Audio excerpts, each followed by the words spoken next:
Don't Mean Nothing, the song that started it all for me back in 1916.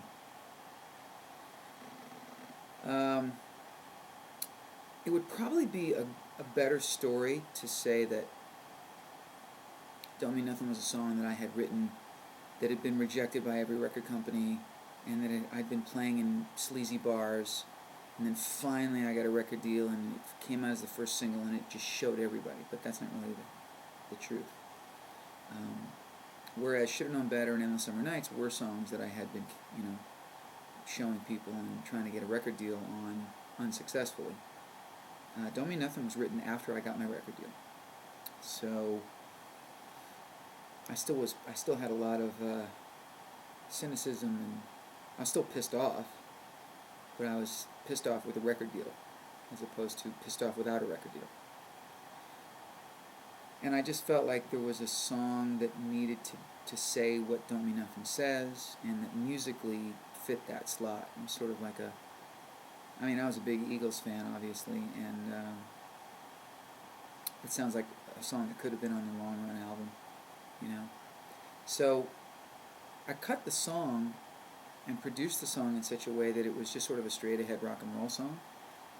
But my manager at the time knew somebody who knew Joe Walsh, and so we sent Joe the recording of just me singing the song and the track, and said, if you like the song, would you consider coming and playing slide guitar on it? And he liked the song. And it was just really that simple. It says a lot about Joe Walsh that he would come and play on some unknown kid's record.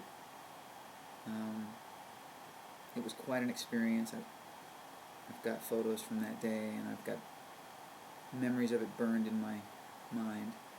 He was really a gentleman to me, and he taught me a couple of little tricks, and of course the solo he plays on it is just genius. It's perfect.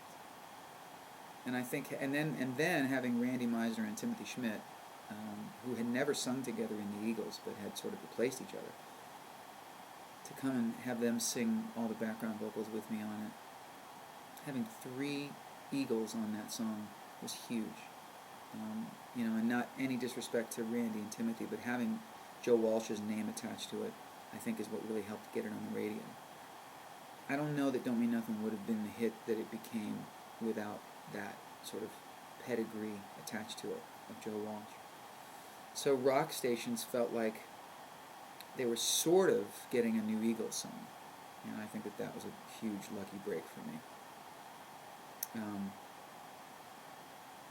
One of the great stories about Don't Mean Nothing is that the day that I played the song for the head of radio at my label, the guy that controlled, the radio decisions and what songs were going to be singles, etc. I played it for him, and he looked at me and he said, "There's no way that this is a hit song," which just was heartbreaking. But we kind of forced it. We kind of just said, this is the song we're going to go with. And then there was another guy within his department that was the head of rock radio, and he totally believed in Don't Mean Nothing. And his name was John High, God rest his soul. And he went out there and he just made it happen. He got, I think it was 117 stations the first week. It set a record for a debut artist on the rock stations. So we set a rock radio record with Don't Mean Nothing, and it just sort of launched everything from there. And I went out on the road and did my job, and I wrote the song with my buddy Bruce Geitch. We wrote the music together in this little room in my first house in the Los Feliz area of Hollywood, and I wrote the lyrics, I think, that night. And I've never done a show without playing it. It's just, it's a song that I owe such a debt of gratitude to. And that song seems to work for me, just even if I just grab an acoustic guitar and sing it for you.